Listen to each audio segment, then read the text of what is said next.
Well, I grew up in Mesa, Arizona, and I've been in a Christian family my whole life. My dad's been a pastor ever since I can remember. So I was exposed to the gospel at a very early age, and that's something that I learned to accept from a very young age. And as a result, my faith was very reliant on my parents growing up. I kind of believed whatever they believed. And my faith really didn't grow a whole lot because of that.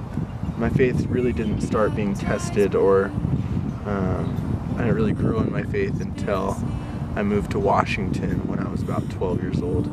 My family moved up there to plant a church, and I was really upset at God that He would move me from my comfortable neighborhood, and started to grow a little bit up in Seattle when I learned to have a dynamic relationship with the Lord instead of a static one just through my parents.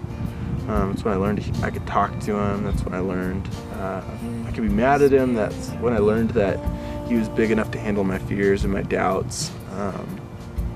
My faith really, it grew, but also went through a really bumpy patch up in Washington. And that's when I became exposed to girls for the first time, and the God, that I had been growing to love and pursue now took a backseat to girls, and I started finding my fulfillment in women, and it led to many dark years up in Seattle of me hiding this kind of secret intrigue and obsession with girls. I dated a girl for the first time. I didn't have a whole lot of guidance on how to have a godly relationship, or how to just have even a healthy relationship, really. And so it's just very physically driven from a very early on standpoint. And that got me into a lot of trouble. Instead of pursuing the Lord, I pursued this girl, and I think God allowed me to do that because He wanted to teach me a valuable lesson of the importance of a relationship with the Lord and what a relationship without God looks like, because I'd never really had that.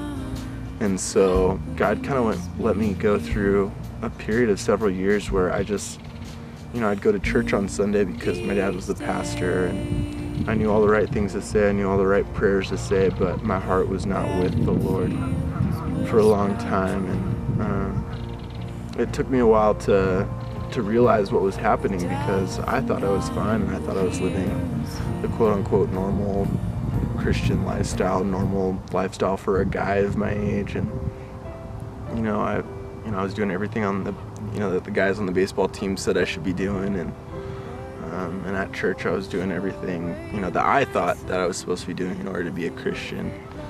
And that really continued up until my senior year of high school, when the Lord essentially said enough's enough, and he kind of broke me.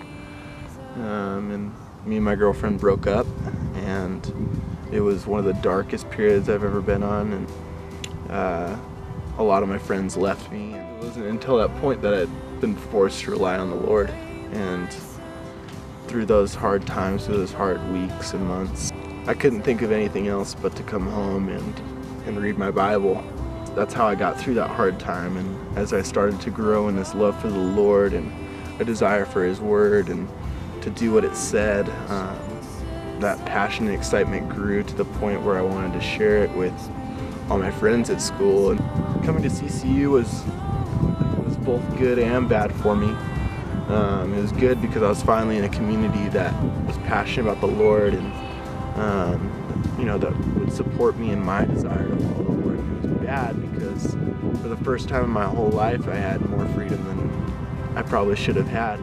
Even at such a Christian school like CCU, I still found girls who compromised in their relationship with the Lord, and allowed me to compromise my relationship with the Lord. And so for the first half of freshman year, I even though I was trying to live this new life and walk in the footsteps of Jesus, I still relapsed back into that old Kyle and that old self that I was trying to leave behind. And it wasn't until halfway through freshman year that I came to my senses again and realized what was going on, and realized that there needed to be something that needed to change in my life.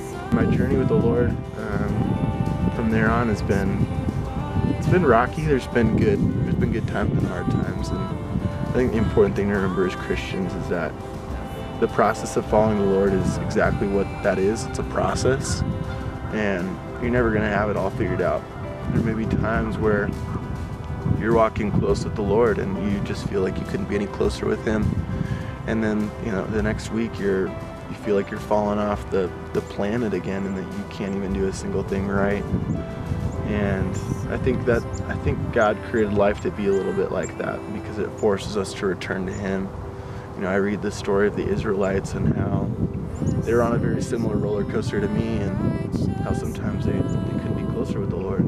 Other times they just couldn't be further from Him. And it gives me hope that God still has a plan for my life in the midst of the highs and the lows of life. The beauty of the gospel to me is that I don't have to be good enough.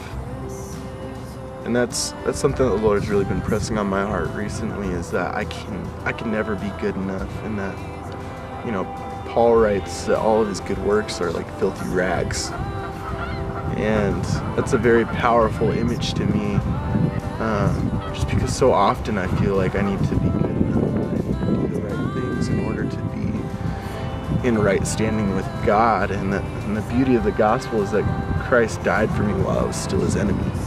As I continue on my time here at CCU, and as I finish it up, just learning how to finish strong, and to keep relying on the Lord every day.